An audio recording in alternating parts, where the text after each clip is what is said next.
Last week I rode out to my hometown for the official national riding season opening thingy.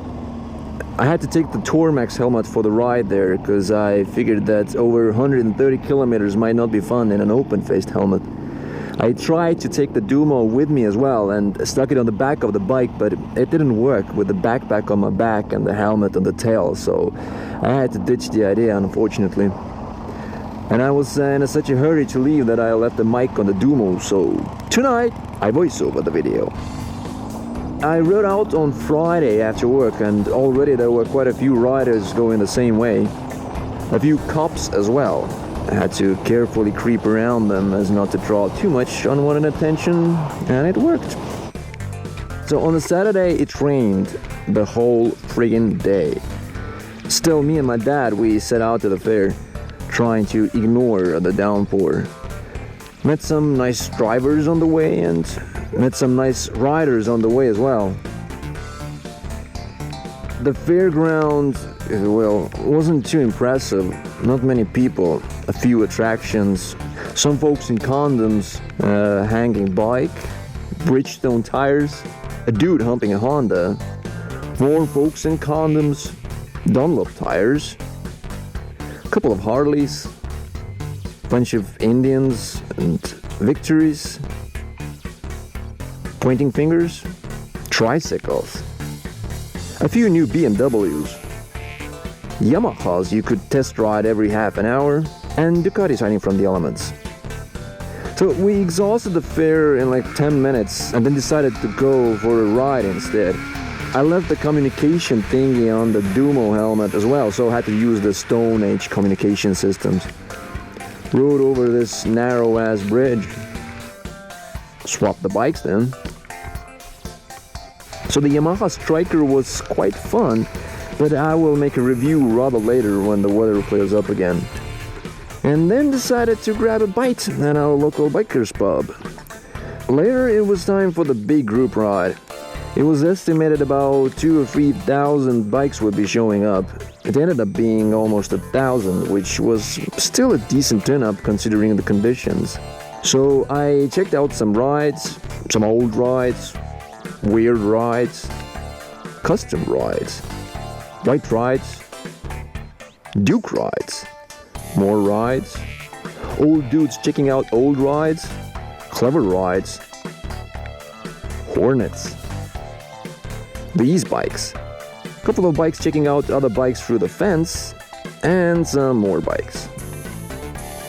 There were also a couple of old bikes rain bathing in the park. I don't even know what this thing is. But there were quite a lot of people ignoring the drizzle though. So the ride was about to start and you could hear the people getting impatient.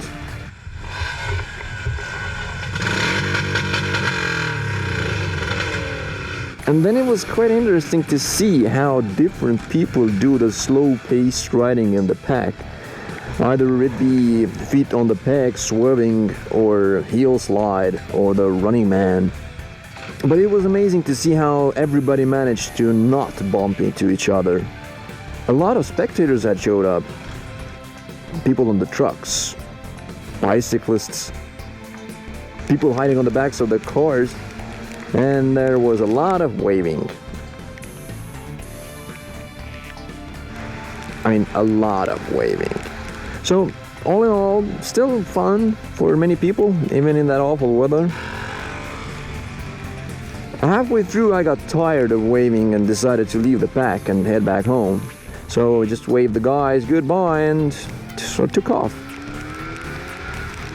Got some gas from an angry lady, filled the bike up, texted my honey I was coming home, put on some dry set of gloves, which is a formidable task when your hands are soaking wet. And then the ride back.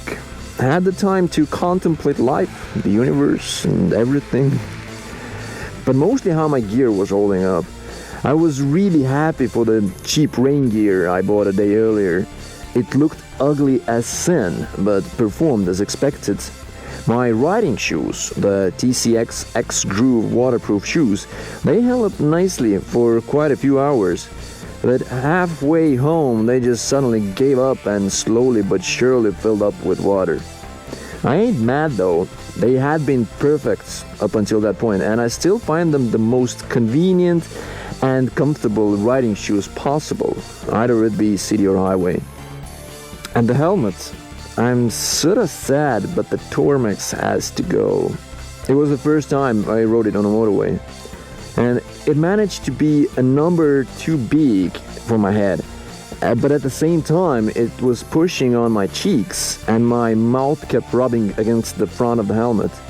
It's like it was holding onto my head in all the wrong places.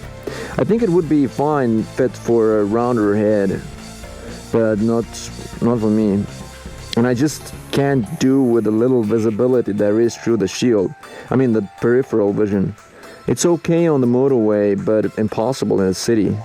So actually I ended up taking my Dumo helmet, my open face helmet, for the ride in Spain, but more about that next week. And one more thing, don't buy cheap waterproof cases from eBay. Trust me, they won't be even water resistant. After the ride, when I opened the case, water poured out from it. Luckily the GoPro still works.